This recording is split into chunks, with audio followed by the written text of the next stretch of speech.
let's say we've got this equation here, or not this equation, but ax squared plus bx equals c equals 0.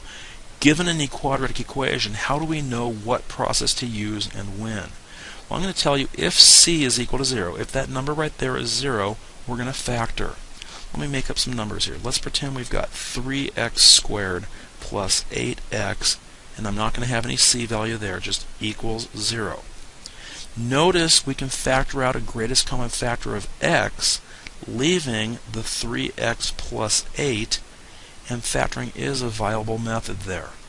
We would then use the zero product rule, saying x equals 0 or 3x plus 8 equals 0, or many of you would just skip over that line and go straight to x equals 0 or negative 8/3 as the solution.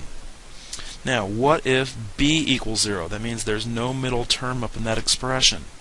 Let me get another set of numbers there. Let's say we've got something like 11x squared minus 4 equals 0. Well, in this case, I'm telling you we can square root each side. Not in the present form, but after you add 4 to both sides, you're going to have 11x squared is equal to positive 4. And I would divide through by 11 first and get 4/11ths on the right. And then finally, square rooting each side of the equation, we will have x equals plus or minus 2 over root 11. But you know we can't leave that root 11 in the denominator, so we would rationalize the denominator by multiplying by root 11 over root 11. And we'd be able to write our two solutions as plus or minus 2 root 11 all over whole number 11. And then I said if a is 0, that means going back up here to the top, if there is no a, or a is 0, there is no x squared term, you do not have a quadratic equation at all. It's just a linear equation. Let's say we had 0x squared plus 3x minus 12 equals 0. We can just ignore that 0x squared. 3x minus 12 equals 0 is the type of equation you learned to solve at the beginning of this class. So adding 12 to each side, we get 3x equals 12, and in this case divide by 3 and get a single solution of 4. Now, to finish off this section, I'd like to solve this equation in let's actually do 3 different ways. Method number 1, I noticed that this is a factorable equation, and I can factor it into x minus 5 times x plus 3 equals 0, and that leads us to the two solutions of positive 5 and negative 3. That is the easiest way to go. But let's say you didn't see that, or you're not a factoring person and you don't like to factor. Then you say, let's do this using the complete the square process. We would have x squared minus 2x, leave a blank, equals 15. There is no number out in front, no leading coefficient to divide through by. So we would take this negative 2, cut in half to a negative 1, square it to 1 and write that in the blank, add 1 to the right side also.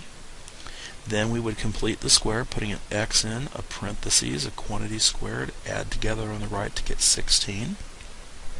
And then in square rooting each side, we would get x minus 1 equals plus or minus 4. Adding 1 to both sides, we get 1 plus or minus 4. Now plus or minus tells you to plus or minus. If you add 1 plus 4, you get the 5.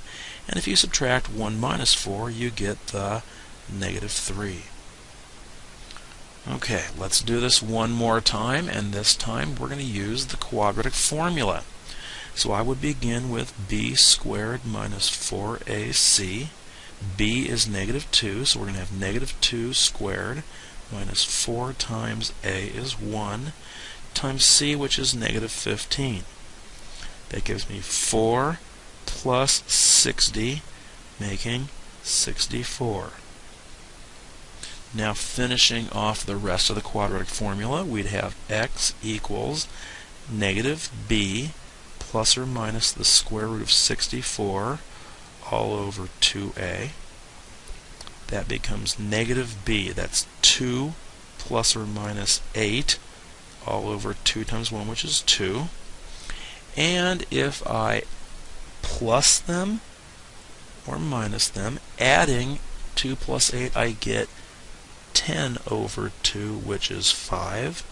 And if I subtract them, 2 minus 8, I get negative 6 over 2, which is 3.